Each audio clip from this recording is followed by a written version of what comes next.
Hello everyone, it's me Chandra and welcome back to my another new video. তো আজকে কিন্তু guys আমি তোমাদের জন্য একটা মালাইকারি রেসিপি নিয়ে চলে এসেছি। আমি জানি তোমরা সবাই অনেক ভালো রান্না করতে পারো, বাট আমি একটু কি করবো বলো, তেমন তো ভালো রান্না করতে পারি না। যেটুকু পারি সেটুকু আর কি তোমাদের সাথে শেয়ার করার চেষ্টা করি। তো প্রথমত আমি কড়াইতে তেল দিয়ে দিলাম। তেলের ভিতরে আমি একটু গরম মশলা দিলাম, যেটাকে আর কি বলে দারচিনি, তারপর এলাচ, এগুলো আর কি দিয়ে আমি একটু তার ভিতরে পেঁয়াজ দিয়ে দিচ্ছিলাম। পেঁয়াজগুলো আমি একদম কুচি কুচি কুচি কুচি করে কেটে নিয়েছি। তো তোমরা চাইলে একদমই কুচি কুচি করে কেটে নিতে পারো। তো যাই হোক, আমি এখন পেঁয়াজগুলোকে ভালোভাবে একটু নাড়াচাড়া নাড়াচাড়া নাড়াচাড়া দিয়ে নিব, যেন পেঁয়াজগুলো একটু ভালোভাবে ভাজা ভাজা হয়। কারণ যত পেঁয়াজ ভাজা হবে, যত মশলাটা ভালো কষানো হবে, তত কিন্তু সব রান্নার টেস্টই অনেক ভালো বেড়ে যায়।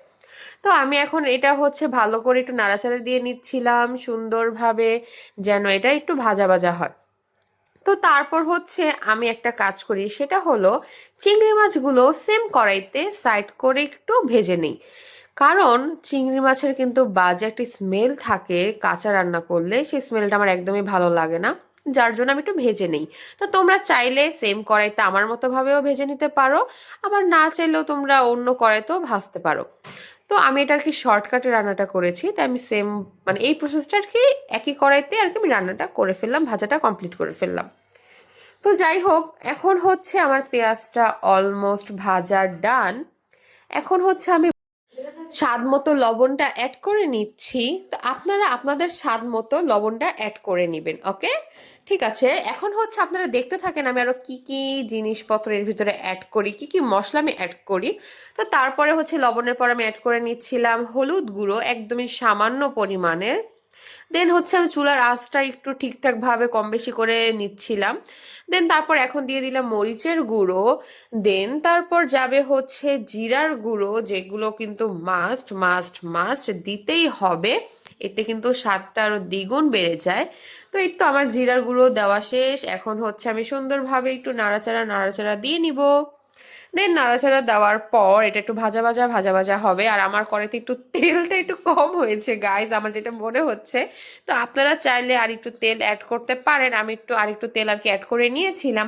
তো এটাকে এখন আমার ছোট বোন যেভাবে বলে ভাজা ভাজা ভাজা ভাজা ভাজা ভাজা, তো আমিও আর কি বলে নিলাম এটাকে এখন ভাজা ভাজা ভাজা ভাজা ভাজা ভাজা করে নিচ্ছি মশলাগুলো সুন্দরভাবে। দেন তারপর আমি আদা রসুন বাটা দিয়ে দিচ্ছিলাম পরিমাণ মতো।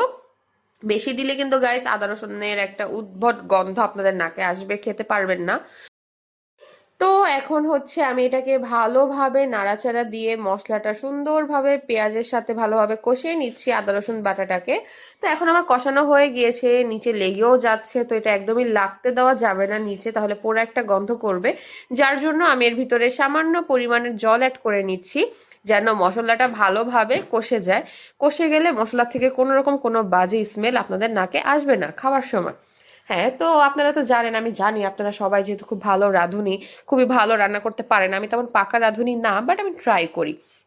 তো যাই হোক, এখন আমরা এর ভিতরে দিয়ে দিব নারিকেল বাটা, যেটা আপনারা পাটায় বেটে নিতে পারেন। বাট আমি পাটায় বেটে নেই নাই, কারণ আমি বাটতে পারি না। আমি জাস্ট ব্লেন্ডারে ব্লেন্ড করে নিয়েছি, যেন এটা একদমই মিহিন হয়। আর আমি কিন্তু এটার জাস্ট দুধটা অ্যাড করিনি, আমি পুরো নারকেল বাটাটাই অ্যাড করেছি। আপনারা যারা যেভাবে খেতে পছন্দ করেন, কেউ যদি জাস্ট দুধটা অ্যাড করতে চান নারকেলে, তাহলে তাও করতে পারেন। আমি পুরোটাই দিয়ে দিয়েছি। আর সামান্য পরিমাণে একটু জল অ্যাড করে নিয়েছি, যেন এটা খুব ভালোভাবে পেঁয়াজটার সাথে একটু কষে কষে এটা একটু ভালো একটি স্মেল বের হয়, আর একদম কষেও যায়। তো তারপর একটু আমি এটা যখন বলক চলে আসলো একটু কষানোর পর, তারপর আমি তো এখানে চিংড়ি মাছগুলো অ্যাড করে দিলাম।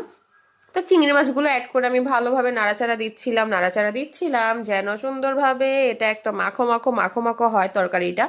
তো যার জন্য এই তো এখন আমি এটা বলক আসা পর্যন্ত ওয়েট করব। তো আমি এখন নাড়াচাড়া দিয়ে সুন্দর এটা চুলায় রেখে দিয়েছি, যেন এটা সুন্দরভাবে একটু ফুটে উঠে একটু বলক আসে। তো বলক আসার আগ পর্যন্ত এটাকে আরেকবার আমি একটু নাড়াচাড়া দিয়ে নিচ্ছিলাম, তো যেন নিচে লেগে না যায়, এটা শুকানো হবে যেহেতু। তো এই তো তারপর আমি এর ভিতরে অ্যাড করে নিলাম দুধ, গরুর দুধ। আপনারাও কিন্তু এই দুধটা অ্যাড করবেন। তো আপনারা অনেকে বাদামও অ্যাড করেন, আমি জানি, কাজু বাদামের আর কি পেস্ট যেটা। তো কাজু বাদামের পেস্টটা আমি অ্যাড করিনি, আমার কাছে তেমন ভালো লাগে না। তো তো আপনারা চাইলে অ্যাড করতে পারেন কাজু বাদামের বাটাটা। তো ওইটা তো অনেক ভালো একটা মানে টেস্ট আসে, চিংড়ি মাছের মালাইকারি তো খুবই ভালো লাগে খেতে। তো এখন হচ্ছে আমি আবারও ভালোভাবে এটা নাড়াচাড়া করে নিচ্ছিলাম, নাড়াচাড়া দিয়ে নিচ্ছিলাম যেন এটা খুব ভালোভাবে টেস্টটা একদম মানে পুরো চিংড়ি মাছের তরকারিটার সাথে যেন এটার মানে একদম সুন্দরভাবে মিশে যায়। তো এখন হচ্ছে যে বলক আসছে, বলক আসার পর আমি সামান্য পরিমাণের লুডুসের যে চাট মশলাটা, যেটা আমার অনেক ভালো লাগে, ওইটা সব তরকারিতে দিলে আমার কাছে মনে হয় যে টেস্ট একটু দ্বিগুণ বেড়ে যায়। তো আমি সেই চাট মশলাটা একটু হালকা পরিমাণের একটু অ্যাড করে নিলাম। তো আপনারা এটা স্কিপও করতে পারেন, আপনারা এটা অ্যাডও করতে পারেন, এটা আপনাদের ব্যক্তিগত ব্যাপার, বাট আমার মানে পার্সোনালি আমার ভালো লাগে তাই আমি দিয়েছি। তো এখন হচ্ছে আমি উপর দিয়ে কিছু কাঁচা লঙ্কা অ্যাড করে দিয়েছিলাম, মাঝখান দিয়ে ফেড়ে নিয়েছিলাম। তো আপনারা যারা একটু ঝাল ঝাল পছন্দ করেন তারা একটু ঝাল ঝাল রাখবেন, যারা একটু মিষ্টি মিষ্টি পছন্দ করেন একটু মিষ্টি মিষ্টি রাখবেন। নর্মালি তো মালাইকারি একটু মিষ্টি মিষ্টি হয়, বাট আমি গাইস তেমন মিষ্টি পছন্দ করি না, আমার ভালো লাগে না খেতে, আমি একটু ঝাল ঝাল আর কি পছন্দ করি। তাই আমি একটু ঝাল দিয়েছি, আমি একটু কাঁচা লঙ্কা মানে একটু পরিমাণে বেশিই দিয়েছি কাঁচা লঙ্কাটা। তো এখন এই তো আপনাদের দেখাচ্ছি, দেখেন কি সুন্দরভাবে বলক আসছিল আর ঝোলটা একদমই মাখো মাখো মাখো মাখো হয়ে গিয়েছিল। এখন হচ্ছে এটা আমরা একটু ঝোলটা শুকিয়ে নিব। তো এই তো দেখেন আমাদের ঝোলটা কিন্তু একদমই শুকানো ডান, এটা একদমই মাছটার সাথে ঝোলটা একদমই মাখো মাখো হয়ে গিয়েছে। তো এখন হচ্ছে আমরা আরেকটু নাড়াচাড়া দিয়ে নিচ্ছিলাম, দেন নাড়াচাড়া দেওয়ার পরে আমরা এটা সুন্দরভাবে একটা সুন্দর একটা বাটিতে এটা পরিবেশন করে নামিয়ে নিব, পরিবেশনটা করবো আর কি নামিয়ে নিয়ে। তো এই তো তারপরে এই তো আমি একটু সুন্দরভাবে নাড়াচাড়া শেষ করে একটা কাচের বাটিতে নামিয়ে নিচ্ছিলাম। আর গরম ভাতের সাথে গাইস এই মালাইকারিটা খেতে এত ভালো লেগেছিল, আপনারা বাসায় একবার হলে একটু ট্রাই করবেন। জানি আমি অনেক ভালো রান্না পারি না, বাট যেটুকু পারি ট্রাই করি। তো বাই বাই।